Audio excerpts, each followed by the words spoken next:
नमस्कार, आदाब, सत श्री अकाल। दोस्तों, मैं विष्णु कुमार आप सभी दोस्तों का हार्दिक स्वागत करता हूं, अभिनंदन करता हूं भारत के सबसे बड़े online education platform Unacademy wifi Rajasthan exam पर। कैसे हो साथियों? सभी बढ़िया होंगे और आपकी जो तैयारियां हैं वो लगातार चल रही होगी आगे। बहुत ही अच्छी बात है ये, और नहीं चल रही है तो इसको चलाइए भाई, ठीक है? क्योंकि मौके बार बार नहीं मिलते हैं, बहुत कम मौके मिलते हैं जीवन में सफल होने के लिए। इस बात का विशेष ख्याल रहे मेरे प्यारे साथियों।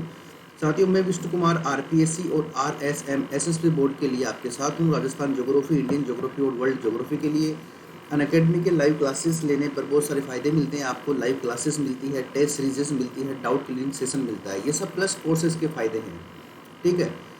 प्लस कोर्सेज में आप सभी एजुकेटर के द्वारा लेने वाली क्लासेस को देख सकते हैं। पूरी कंप्लीट तैयारी करवाते हैं। अनलिमिटेड लाइव एक्सेस है, वीकली प्रश्नोत्तरी है, प्लस कोर्सेज है, डाउट क्लियरिंग सेशन है, डाउनलोड पीडीएफ कर सकते हो आप, टेस्ट सीरीजेस, मार्गदर्शन सब कुछ मिलेगा, प्रॉपर गाइडेंस मिलेगी आपको यहाँ पे। आपको करना क्या है? अनअकैडमी का लर्निंग ऐप डाउनलोड करना है, आपके मोबाइल नंबर एंटर करने हैं और कंफर्म करना है कि आप वही हो जो अपने इस ऐप को इंस्टॉल कर रहे हो।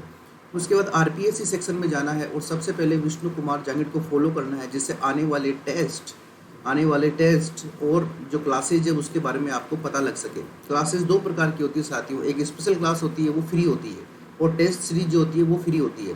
प्लस जो क्लासेज होती है उसका चार्ज लगता है। प्लस क्लासेज का चार्ज क्या है? 12 महीनों के लिए अगर आप प्लान लेते हैं तो आपको केवल 583 रुपये महीना खर्च करना पड़ेगा, और 24 महीने के लिए लेते हैं तो केवल 350 रुपये महीना का आपको खर्च करना पड़ेगा। अगर आप एक कोड है विष्णु10, अगर इस कोड का यूज करते हैं तो आपको 10% एक्स्ट्रा डिस्काउंट भी मिलेगा। इस बात का ध्यान रखिए। तो देखो, 300 से 350 रुपये महीना खर्च करने में कोई दिक्कत नहीं है। 24/7 लाइव एक्सेस होता है। चलो, ये तो बात हुई अनअकैडमी की। अब बात करते हैं हमारे एग्जाम पॉइंट ऑफ व्यू से। राजस्थान की बहुउद्देशीय नदी घाटी सिंचाई परियोजनाएं चल रही थी, जिसमें हमने बहुउद्देशीय सिंचाई परियोजनाएं यानी मल्टीपर्पज जो इरिगेशन प्रोजेक्ट्स हैं उनके बारे में हमने देखा है, ठीक है? उसके बाद में हमने देखा है हमारी भाखड़ा नांगल परियोजना। उसके बाद हमने देखा है हमारे चंबल नदी घाटी परियोजना, व्यास परियोजना और माही परियोजना। इनके बाद में हमने सबसे इम्पोर्टेंट आईजीएनपी इंदिरा गांधी नहर परियोजना ये देख ली है। साथियों, आज चर्चा करने वाले हैं हम दो परियोजनाओं की। एक का नाम है गंग नहर परियोजना, जो राजस्थान की पहली बड़ी नदी घाटी परियोजना मानी जाती है, और जो दूसरी परियोजना है उसका नाम है नर्मदा नहर। क्या नाम है? नर्मदा केनाल। इन दोनों के बारे में आज डिस्कशन करेंगे। बड़े इंपॉर्टेंट प्रश्न बनेंगे यहाँ से, और बड़ी इंपॉर्टेंट चीज़ें भी हैं जो आपको देखनी समझनी चाहिए, क्योंकि एग्जाम पॉइंट ऑफ व्यू से बड़ी महत्वपूर्ण है साथियों चलते हैं। हमने ये सब चीज़ें बहुत ही अच्छी तरीके से देख रखी है, ठीक है ना? भाखड़ा नांगल बांध हमने अच्छे से देखा है, व्यास परियोजना, चंबल परियोजना और अपने जो माही नदी परियोजना है उसको अच्छे से देखा है। उसके बाद में आता है इंदिरा गांधी नहर परियोजना। साथियों, इसके बारे में हमने बहुत ही बेहतर तरीके से चर्चा करी है इंदिरा गांधी नहर परियोजना की, और इसकी जो सेम की समस्या है, कितना इसका एरिया है, कमांड एरिया कहाँ पर है, इन सब के बारे में हमने बखूबी चर्चा करी है साथियों। अब हम बात करने वाले हैं साथियों आज हमारे गंग नहर की। साथियों, भारत की पहली जो नदी घाटी परियोजना थी उसका नाम था दामोदर नदी घाटी परियोजना, जो कि 1948 में बनी थी। भारत की कौन सी थी पहली? दामोदर नदी घाटी परियोजना, ठीक है ना? नदी घाटी परियोजना ये 1948 के अंदर बनी थी, ठीक है ना? ये इसकी चर्चा शुरू हो गई थी, और ये जो परियोजना है, ये जो प्रोजेक्ट है, ये यूएसए की एक नदी घाटी परियोजना है जिसका नाम है टेनेसी नदी घाटी परियोजना, ठीक है ना? टेनेसी नदी घाटी परियोजना। इसको देखकर ये वाले प्रोजेक्ट बनाया गया। ये भारत का पहला नदी घाटी परियोजना थी, ठीक है ना? 1927 में अगर राजस्थान की बात करें तो राजस्थान के अंदर पहली बार एक नहर बनाई गई थी जिसका नाम था गंग नहर। क्या नाम था? गंग नहर। और कब बनाई गई थी? 1927, यानी 20 साल पहले, आज़ादी से लगभग 20 साल पहले हमने एक नहर बनाई थी, ठीक है ना? और इस नहर का सबसे ज़्यादा फायदा श्री गंगानगर जिले को मिला था, और गंगानगर के जो राजा थे गंगा सिंह जी, वो इस नहर परियोजना के अंदर महत्वपूर्ण रूप से इंटरेस्ट लेके इसको कंप्लीट करवाया था, और उन्हें वास्तव में ये फील हुआ कि गंग नहर से गंगानगर जिले को बहुत ज़्यादा फायदा हुआ है, ठीक है ना? इसीलिए उन्हें राजस्थान का भागीरथ कहते हैं। किसको? गंगा सिंह जी को, ठीक है? आओ इसके बारे में चर्चा करते हैं। देखो क्या है साथियों, ये आपका हनुमानगढ़ है, ये आपका श्री गंगानगर है। ये वाला कौन सा जिला है? श्री गंगानगर जिला है। तो देखो, ये ऊपर हमारे पंजाब जो राज्य है, यहाँ से एक नहर निकाली गई है, और ये नहर निकालकर हमारे राजस्थान के अंदर एंटर करती है। और राजस्थान में एंटर करती है कहाँ पर? आपके श्री गंगानगर जिले में। साथियों पहली बात ये है कि ये कहाँ से निकाली गई है, तो ये वाला जो इसका पहला पॉइंट है ये कहाँ से निकाली गई है साथियों, निकाली गई है हुसैनी वाला से। कहाँ से निकाली गई है? हुसैनी वाला। और हुसैनी वाला कहाँ पर है आप सभी जानते हो, हुसैनी वाला जो कहाँ पर है आपके पंजाब जिले पंजाब स्टेट में है। यानी इस नहर का ओरिजिन पॉइंट क्या है? हुसैनी वाला पंजाब। नंबर 2 बात, राजस्थान के अंदर ये कहाँ पर एंटर होती है, ये भी बड़ा महत्वपूर्ण क्वेश्चन है। तो साथियों ये राजस्थान में एंटर होती है खक्खा।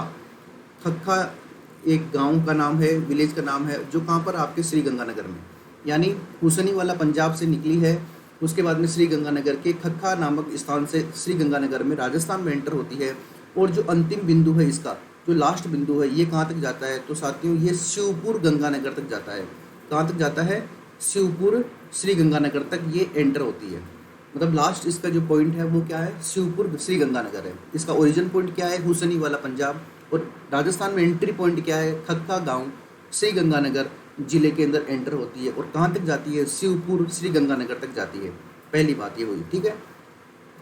अब देखो साथियों, इसमें क्या है कि ये नहर 1927 के अंदर निर्मित की गई थी। कब निर्मित की गई थी? 1927 यानी 1927 में निर्मित की गई थी। लेकिन उसके बाद में 1980 तक आते आते ये नहर क्या हो गई? जर्जर हो गई। क्या हो गई साथियों? जर्जर हो गई। तो इसके लिए गंग नहर एक गंग श्री गंगानगर लिंक चैनल का निर्माण किया गया था। वो लिंक चैनल क्या है ये देखो साथियों, यहाँ पर एक जगह है जिसका नाम है लोहागढ़। क्या नाम है? लोहागढ़।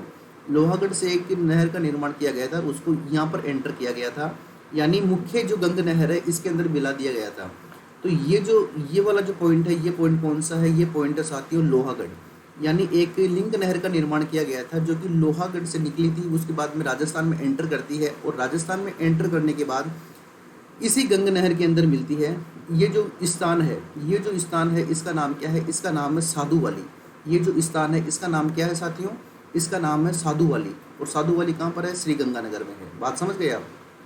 यानी एक श्री गंगानगर एक जो है एक लिफ्ट नहर का निर्माण किया गया, एक लिंक चैनल का निर्माण किया गया है।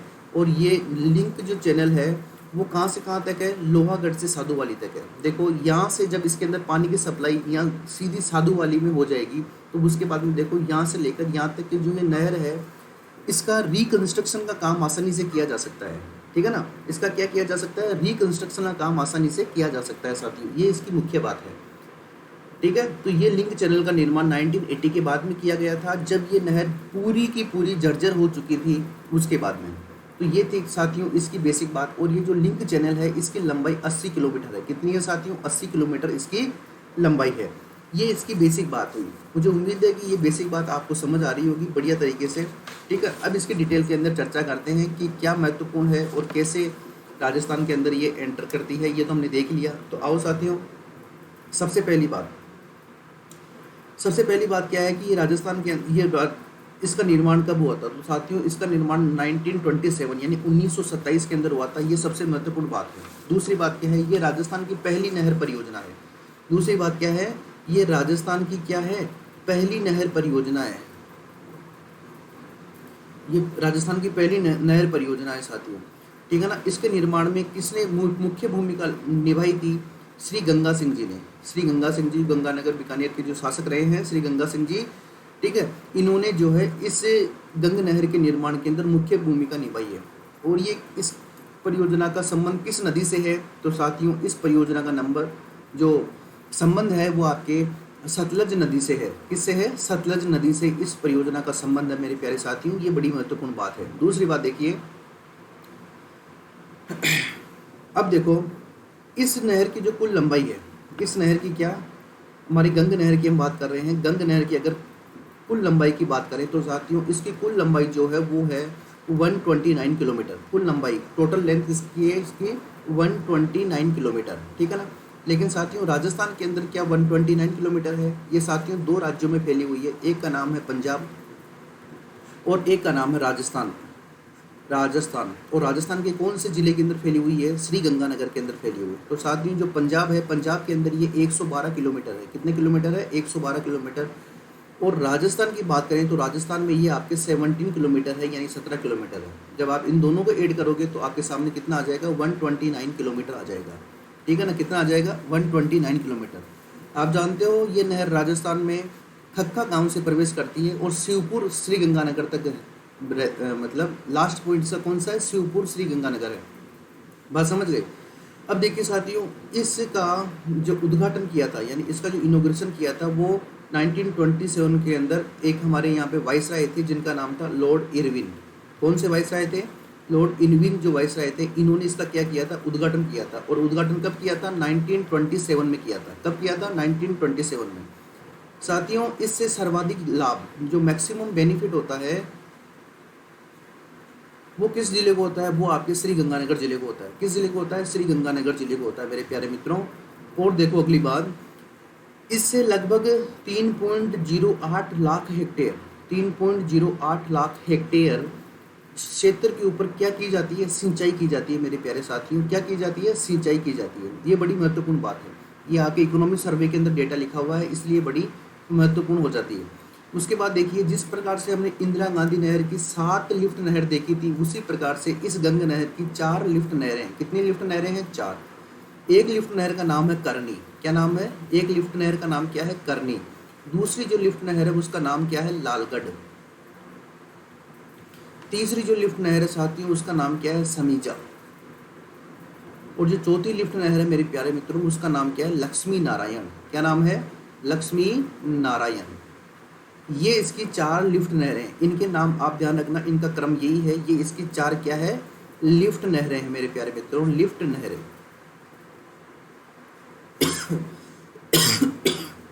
और साथियों, जब ये जर्जर हो चुकी थी तो सन 2000 के अंदर एक बार तो 2000 की बात है, सन 2000 की बात है। इसको क्या किया कि जो हमारा केंद्रीय जल आयोग है, कौन सा, केंद्रीय जल आयोग, सेंट्रल वाटर कमीशन आयोग ने इसके लिए, इसकी रिकंस्ट्रक्शन के लिए एक बार फिर वापस 621 करोड़ रुपए का प्रपोजल रखा था। करोड़ रुपए का क्या रखा था, प्रस्ताव दिया था कि आप इतने रुपए लीजिए और इस लिंक नहर को या फिर ये जो आपके गंग नहर है इसको वापस क्या कीजिए, बिल्कुल सही कीजिए, जिससे पूरी की पूरी सप्लाई बाधित नहीं हो और लगातार आपको श्री गंगानगर को इसका लाभ मिलता रहे मेरे प्यारे मित्रों। बात समझ गए। तो साथियों, ये थी आपकी किसके बारे में, आपकी गंग नहर के बारे में। मुझे उम्मीद है कि गंग नहर बिल्कुल 100% क्लियर हो गई होगी। इसके बाद गंग नहर से लगभग कुछ नहीं आएगा, 90 से 95% आपका कवर हो गया है। 5% की कुछ कह नहीं सकते हैं, पेपर बनाने वाले पे डिपेंड करता है। तो देखो, राजस्थान की प्रथम सिंचाई परियोजना है, इसका निर्माण बीकानेर के राजा गंगा सिंह जी ने किया था और 1927 में किया था। देखो, 1920 के अंदर बीकानेर, बहावलपुर और पंजाब रियासतों के मध्य एक एग्रीमेंट हुआ था, ठीक है ना। उसके तहत ही सितंबर 1921 में फिरोजपुर हेड वर्क्स नामक एक जगह पर इसकी आधारशिला रखी थी, ठीक है ना। और फिरोजपुर जिले की हुसैनीवाला नामक स्थान से इस नहर को निकाला गया है और ये नहर सतलज नदी के ऊपर है और ये राजस्थान के खक्का नामक स्थान पर श्री गंगानगर जिले के अंदर प्रवेश करती है, ठीक है साथियों। इसकी कुछ शाखाएं जो है वो अनूपगढ़ तक भी पहुंच गई है। इसकी टोटल लेंथ 129 किलोमीटर है। पंजाब में 112 और राजस्थान में 17 किलोमीटर है। इसकी वितरिकाओं की कुल लंबाई 1280 किलोमीटर है। यानी वितरिकाओं का मतलब है 9413 किलोमीटर की लंबाई वितरिकाओं की थी। किसकी, इंदिरा गांधी नहर परियोजना की। इसकी कितनी है, 1280 किलोमीटर। इसमें 4 शाखाएं हैं इसकी, लक्ष्मी नारायण, करनी, लालगढ़ और समीजा। इनका क्रम मैंने आपको पहले ही बता दिया है, करनी, लालगढ़, समीजा और लक्ष्मी नारायण। ये इसकी 4 क्या है साथियों, लिफ्ट नहरें हैं। इसका आप विशेष रूप से ध्यान रखें। ये नहर जर्जर हो चुकी थी तो 1984 में एक 80 किलोमीटर लंबे गंग नहर लिंक चैनल का निर्माण किया गया है, जिसका उद्देश्य क्या था, गंगानगर जिले में पानी की आपूर्ति करना। अब ये जो गंग नहर लिंक चैनल है ये हरियाणा के लोहागढ़ नामक स्थान से निकाला गया है। कहाँ से, लोहागढ़ से। और गंग नहर से इसे साधुवाली नामक स्थान पर श्री गंगानगर के अंदर जोड़ दिया है। तो वो जो मैंने आपको बताया था कि ये 80 किलोमीटर लंबा एक लिंक नहर है जो लोहागढ़ से निकाला गया है। और कहाँ पर जोड़ा गया है, ये आपकी नहर आ रही है, कौन सी, गंग नहर।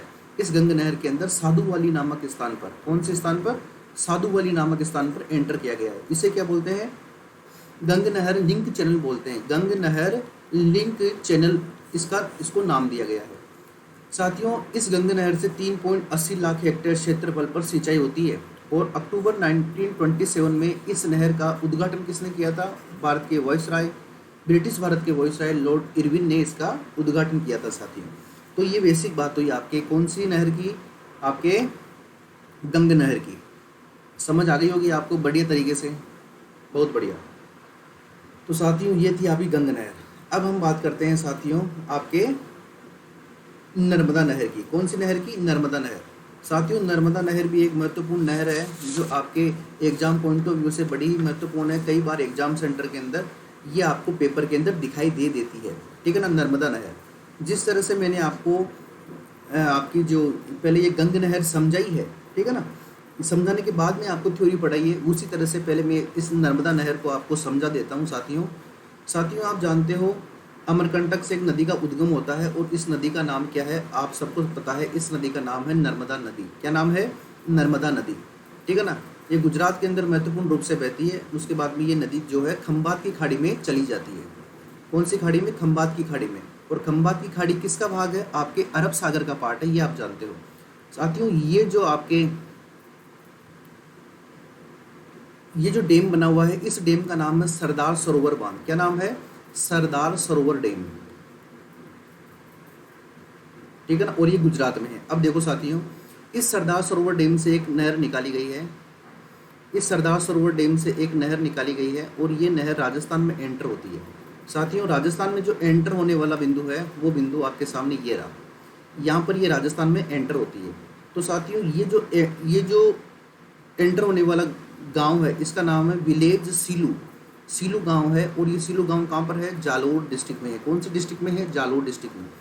उसके बाद में ये जालोर में बहती है और उसके बाद में आपके बाड़मेर में जाती है। कहाँ जाती है? बाड़मेर में जाती है। यानी राजस्थान के दो जिलों में बहती है, एक का नाम है जालोर और एक का नाम है बाड़मेर। साथियों जहाँ पर ये सीलू गांव है यहाँ पर एक शंकर भगवान का मंदिर बनाया है जिसका नाम है नर्मदेश्वर महादेव मंदिर। ये एक मंदिर बनाया है, ये भी आपके जालोर में है। अब साथियों ये दो जिलों में हो गई आपके जालोर और बाड़मेर। राजस्थान में कहाँ एंटर होती है? सीलू गांव जालोर में एंटर होती है। कहाँ से निकलती है? सरदार सरोवर बांध से निकलती है, जो कौन सी नदी पर है? नर्मदा नदी पर है। अब देखो साथियों, इस नहर की अगर कुल लंबाई की बात करो आप, इस नहर की, नर्मदा नहर की कुल लंबाई की बात करो तो ये 532 किलोमीटर है। कितने किलोमीटर है? 532 किलोमीटर है साथियों। और ये भी दो भागों में बटी हुई है। ये जो 532 किलोमीटर है आपके, ये भी दो भागों में बटी हुई है। एक तो ये राजस्थान की बात करें और एक हम इसकी गुजरात की बात करें। तो साथियों गुजरात के अंदर ये है 458 किलोमीटर। कितने किलोमीटर है? 458 किलोमीटर। अगर राजस्थान की बात करें तो राजस्थान के अंदर बच गई 74 किलोमीटर, यानी 74 किलोमीटर राजस्थान में है और 458 किलोमीटर कहाँ पर है? गुजरात में है। अब ये जो 74 किलोमीटर है ये भी दो भागों में बटी हुई है साथियों। एक तो आपके कौन सा जिला है? जालोर डिस्ट्रिक्ट है जिसे हम ग्रेनाइट सिटी बोलते हैं। एक मालानी क्षेत्र जिसे हम बाड़मेर बोलते हैं। इन दोनों जिलों में है साथियों। तो साथियों जालोर के अंदर तो ये है 65 किलोमीटर। कितनी है? 65 किलोमीटर। और बाड़मेर की बात करें तो बाड़मेर में केवल 9 किलोमीटर है। कितने किलोमीटर है? केवल 9 किलोमीटर। यानी बाड़मेर ऐसा जिला हुआ जिसमें नर्मदा नहर का पानी भी आता है और आपके इंदिरा गांधी नहर का पानी भी आता है। गडरा रोड बाड़मेर तक आईजीएनपी की छोटी लिफ्ट परियोजना पहुंच चुकी है। इस बात को आपको ध्यान रखना है। बात समझ आ गई? तो साथियों ये थी आपकी नर्मदा नहर परियोजना। अब इसके बारे में दो चार बातें हैं, उसके बाद वो बात देखिए। ये राजस्थान की ऐसी पहली परियोजना है, राजस्थान की ऐसी पहली परियोजना है जिसमें बूंद बूंद सिंचाई, कौन सी सिंचाई?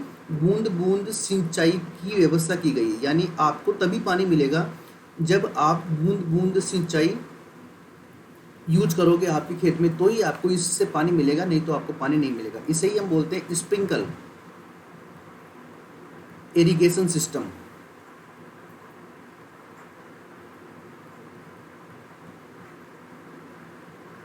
बात समझ गए?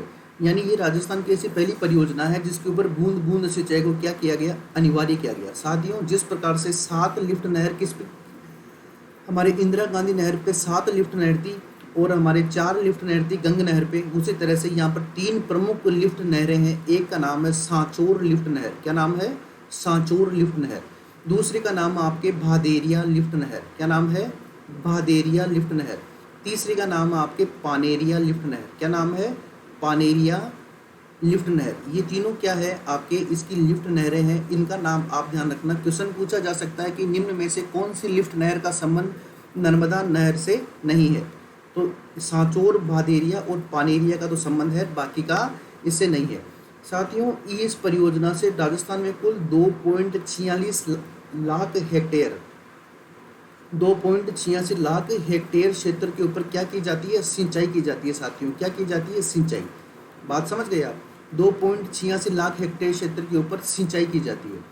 अगर इसकी टोटल लंबाई की बात करें, वितरिकाओं की लंबाई, तो इसकी वितरिकाओं की लंबाई है, वितरिकाओं का मतलब समझते हो ना आप, एक मुख्य नहर, उसकी छोटी नहर, उसके बाद में और छोटी नहर, उन सबकी टोटल जो लंबाई है वो है आपके लगभग 1719 किलोमीटर।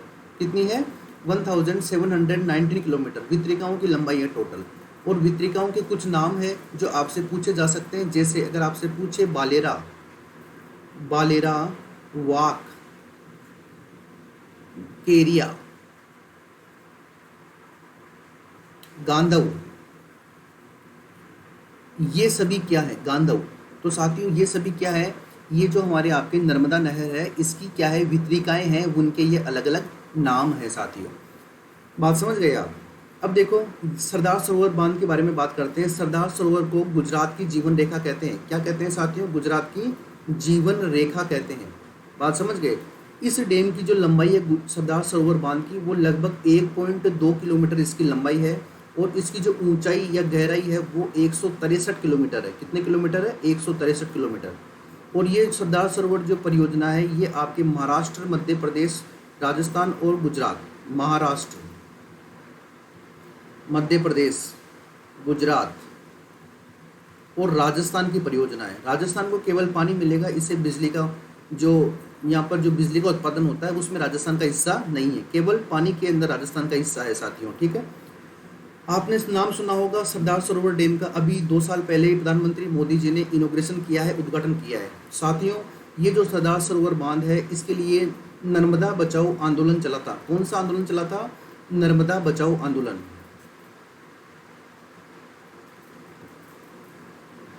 और नर्मदा बचाओ आंदोलन को चलाने वाली एक प्रमुख महिला थी, जिसका एग्जाम में कई बार जिक्र किया जाता है, जिसका नाम है मेघा पाटेकर। क्या नाम है? मेघा पाटेकर जी।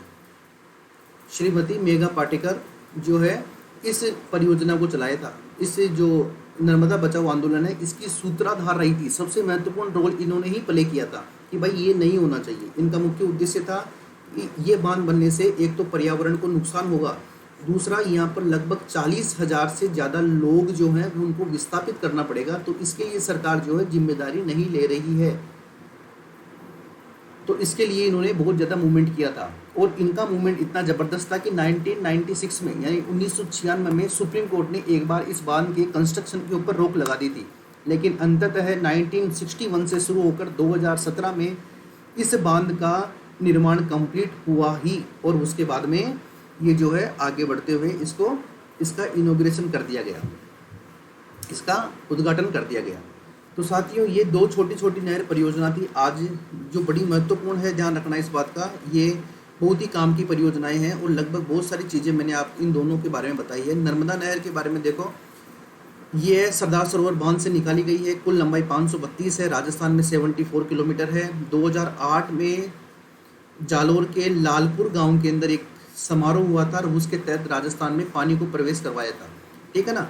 और अप्रैल 2008 में गांधव कलर एक स्थान है, बाड़मेर तक इसका पानी पहुंच गया है। ये परियोजना बाड़मेर और जालोर के 233 गांवों में 2.46 लाख हेक्टेयर क्षेत्र पर सिंचाई सुविधा उपलब्ध कराती है तथा जालोर और बाड़मेर में 1336 गांवों को पेयजल की आपूर्ति भी करवाती है। ये है आपके नर्मदा नहर।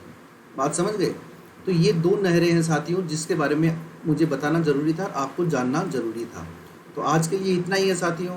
अगर आप मुझसे लाइव जुड़ना चाहते हैं तो शाम को 5 बजे वाईफाई 2.0 पर लाइव जुड़ सकते हैं, मुझसे बात कर सकते हैं। फिर भी अगर आपको कुछ डाउट हो, कुछ क्वेरी हो आपकी, तो आप मैसेज ड्रॉप कर सकते हैं, मैं आपका जवाब ज़रूर दूंगा। और सबसे बड़ी बात, आप ये जो ऐप है अनअकैडमी का, जो लर्निंग ऐप है, इस ऐप को इंस्टॉल कर लो मोबाइल में। जिससे क्या है कि आपको जो टेस्ट लगता है ना राजस्थान ज्योग्राफी का और इंडियन ज्योग्राफी का, उस टेस्ट के बारे में आपको नोटिफिकेशन मिलता रहे। ठीक है ना। लगभग हर दूसरे दिन रात को 9 बजे राजस्थान ज्योग्राफी या इंडियन ज्योग्राफी का टेस्ट लगता है। ये अनअकैडमी का लर्निंग ऐप है। इसको डाउनलोड करके आरपीएससी सेक्शन में जाकर विष्णु कुमार जांगिड़ को आप फॉलो करो, जिससे आपको क्या है, ये जो विष्णु कुमार जांगिड़ को फॉलो करना, ये स्पेलिंग का ध्यान रखना, ठीक है ना, जिससे आपको टेस्ट का नोटिफिकेशन मिलता रहे साथियों। ठीक है, तो आज के लिए इतना ही है। स्वस्थ रहो, खुश रहो, मस्त रहो, अपनी तैयारी को लगातार आगे बढ़ाते रहो साथियों। ठीक है, जिससे आने वाली एग्जाम में आपकी सीट क्या हो सके, 100% श्योर हो सके। ठीक है, तब तक के लिए नमस्कार, जय हिंद, जय भारत।